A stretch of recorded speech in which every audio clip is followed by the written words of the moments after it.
Hey everybody, it's Cameron. In today's video, I'm going to be sharing with you the process that I used to land an internship this summer with a local hedge fund. So just as a bit of a background, I, like many of you, didn't have extremely high hopes for the summer just because we were planning on being quarantined the whole time. I didn't really have high hopes. I knew I was taking summer classes. That was about it. At the same time though, I knew I was going into my junior year of college and that for summer 2021, I would be applying for big internships. And it's hard to get an internship with one of the big banks or anything like that if you don't at least have some prior experience. Now, I've always worked for my dad at his law firm, but that's not necessarily anything having to do with the finance industry, so I didn't think that would be too helpful in my situation. Because I knew I would be spending the summer in Naples, I knew at least I could focus in on the Naples and the surrounding areas. Because I was taking summer classes, I didn't want a huge time commitment, but at the same time, I knew that in the long run, this internship might be much more valuable to me and to my career than the summer classes ever will be. I started it all off without any real plan, but like I do with a lot of things, I decided to just get a spreadsheet going and then figure the rest out from there. Okay, so I have my screen going now on my MacBook just to show you the spreadsheet that I created for this whole process. I might be Excel certified, but I certainly wasn't doing anything too special or too unique to the spreadsheet. Super basic, as you can see, just a basic rundown of it right here. Name of company, I basically would just go through and do a Google search. For the beginning, I was looking up private equity firms in Naples, so I was just doing private equity Naples, looking that up on Google, seeing what came up from there. And then from there, I would use the name of the company in this situation, business type, obviously private equity. Then I would add a link to the site so I could easily go to it. And then one important thing that I decided to include was size, just because sometimes if it's a larger firm, especially with coronavirus, which I found, a lot of the times they were all away from the office. So that's just kind of important. Also, if it's bigger, they might already have an internship program in place, so that could be a benefit. So I just decided to include that. I was pretty broad. I mean, you can see here, small, I wasn't 100% sure. Small to guys, large. Obviously, it's up for interpretation, but it's something important to include nonetheless. Then from there, include the location. Finally then, connections. I really didn't go too in-depth into this, but at the same time, I also just might not have had too many connections. I'm sure if I did a little bit more searching, I probably could have come up with some things, but I really kind of wanted to get these internships off my own merit and not through anyone else that I knew. So you can see here, connections, I just included UF grad for this situation, and IU grad, which is the school that both my parents went to for this firm. So just easy things to sneak into a conversation to make you more memorable. So that was connections, and then person you should reach out to. As you can see, I really started off strong with this and then kind of didn't focus on it later on. That's just kind of somewhat important, so I included that here. And like I said before, I was just going out through emailing, so this was kind of listing out the emails that I should reach out to.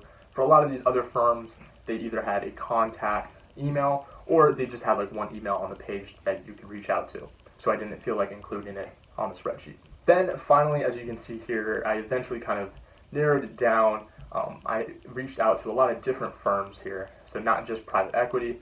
And then I also included the colors. So I believe it's been a couple months now since I worked on this, but I believe green means that I actually went through and reached out to them and had some sort of contact with them.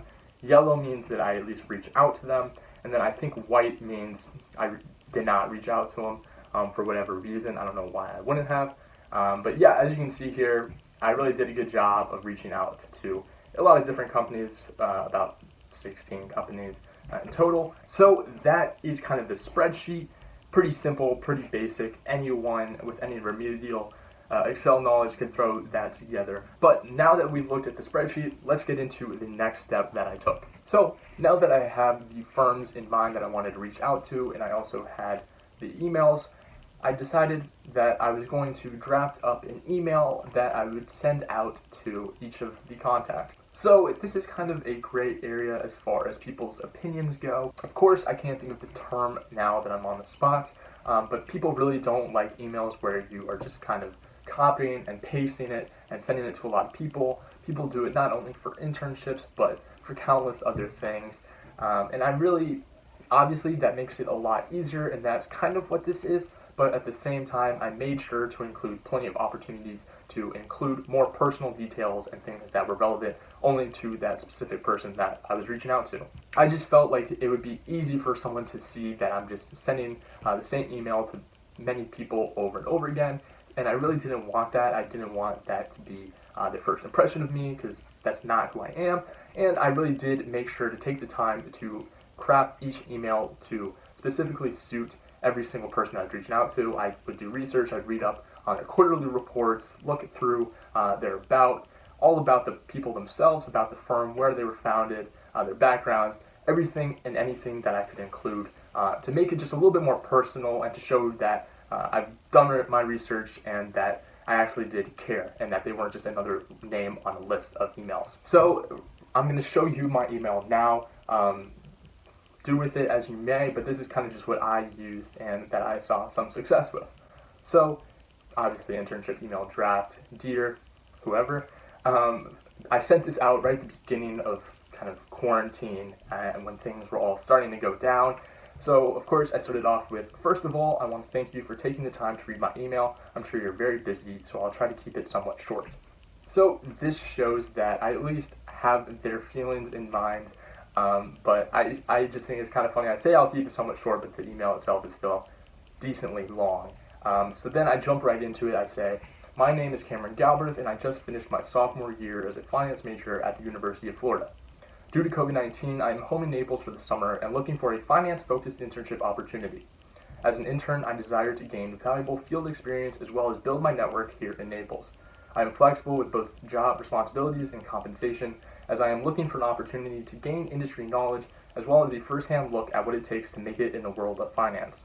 And then see, here of course is where I included share what you admire about the company, name a company. This is where I would include the things that I learned about the company.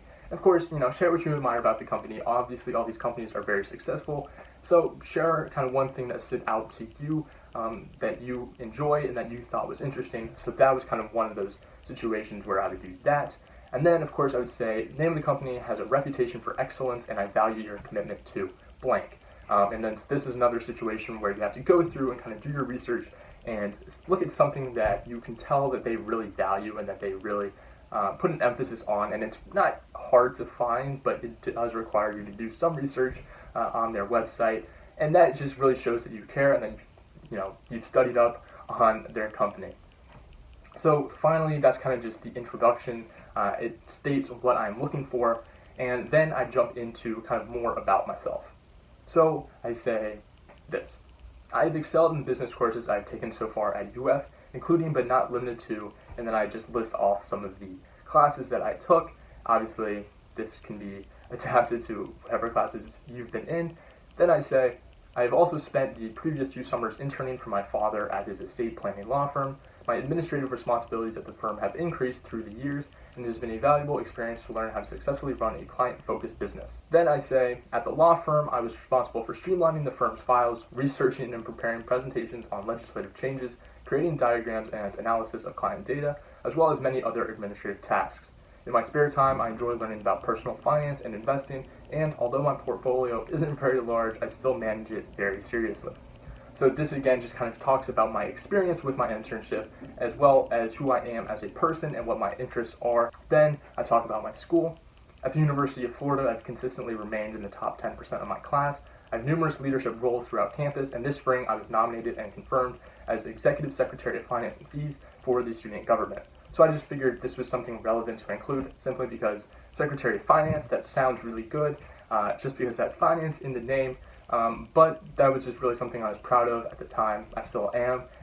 And yeah, I felt like including that just because top 10% of class, that shows I work hard and that I care about my studies, so that's just kind of one last thing to include there right before the conclusion. Please let me know if you have any internship opportunities available for the summer. I'm happy to forward you my resume if you would like additional information. Thank you for taking the time to read this email, and I hope that it has found you well during these testing times in our nation's history. Even if you are not currently looking for any interns, I would still be interested in scheduling a call to learn more about the industry and your experiences. Sincerely, and then include your name, email, phone number for them to reach you. I think that conclusion is extremely important just because that shows that even if they don't have an internship to offer, I still value the connection, I still value reaching out to them. And this actually did result in a lot of people reaching out to me. I had a lot of calls with some very influential people in the financial industry here in Naples, and it's just really great connections that I wouldn't have had otherwise if I didn't send out this email. So this kind of goes into how I actually ended up getting the internship with the hedge fund. So obviously I didn't send out all these emails in the same day just because it does take time to tailor each email to the specific company and to do the research. But I remember that first day, it was a Monday, I finally sent out some emails, and one specifically was to this local hedge fund. I thought it was just super interesting, and obviously like a hedge fund that sounds really prestigious and awesome. And so it was kind of just a shot in the dark, but I sent out the email.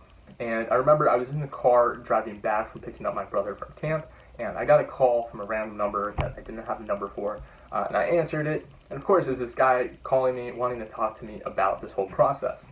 So because I included that, even if you don't have an internship to offer me, I still love to talk, he took me up on that offer, and so I called him back once I was home, and we sat down for a long 30-minute conversation about kind of the opportunities that are presented in Naples, as well as just who I am and what I'm looking for. He said he was certainly interested in helping me. He was a part of the CFA society in town, so that allowed him to have a lot of connections to people all throughout the industry, and he was just really willing to help me no matter what. He said he would be interested in offering me an internship, but he felt that if someone else had an internship that was more structured and formal, he felt like that could be beneficial to me as well. So obviously I was extremely thrilled that he wanted to help me. This was literally just the first day, so I was just thrilled to have made some sort of impact. And from there, I talked with him. He set me up with some other people in the CFA society who I talked to, and just really made, again, more great connections. Now, this is right around early May when things were starting to go down. Businesses were forced to close.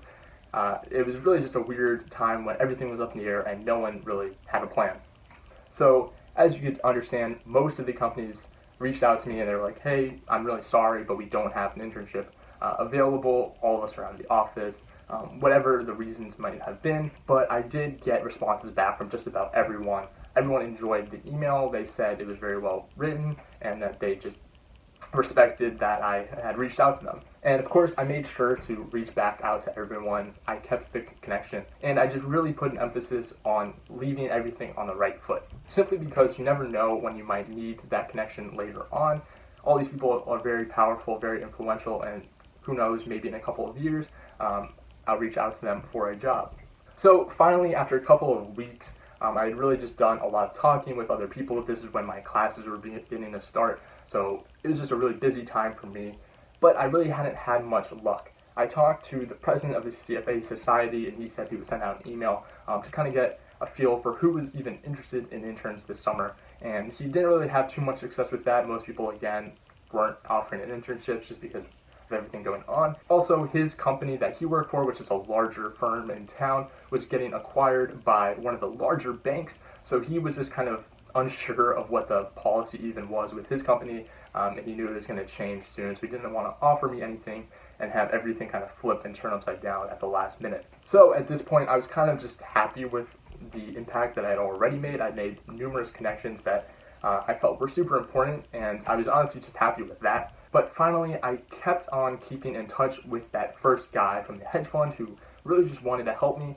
and obviously I was just so humbled that he wanted to help me. He again reminded me that if I can't find anything else, he would love to offer me an internship. So finally, without any luck elsewhere, I decided to go with that. I was thrilled to do that. Originally, I was kind of holding off on it simply because I didn't want to put a burden on him.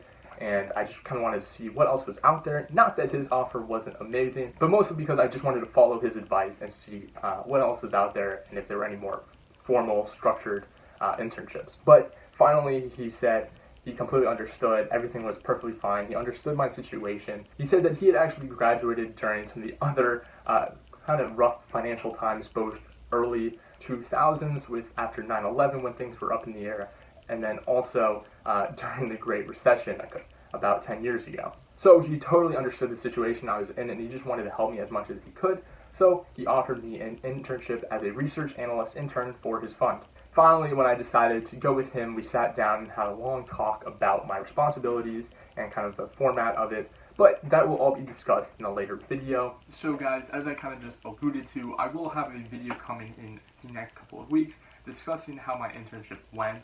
I've just already been rambling a ton, and that's just enough for another video. I just wrapped up the internship this last week, and it really was an amazing experience. But this video is about how I got that internship, so I hope you enjoyed it. I hope you learned something.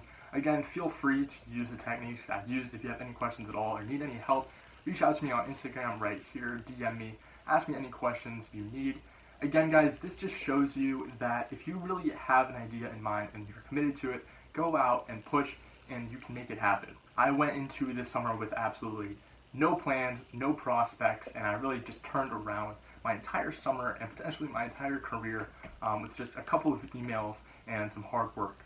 And again, even if you can't successfully find an internship, the connections you'll make through doing this are amazing, as long as you make sure that your email is well written and that you are respectful throughout the entire process and you make sure to follow up with people. You will leave a good impression on them, and that is so important later on in life and in business. So that's it for the video. I'll see you in the next one. Peace.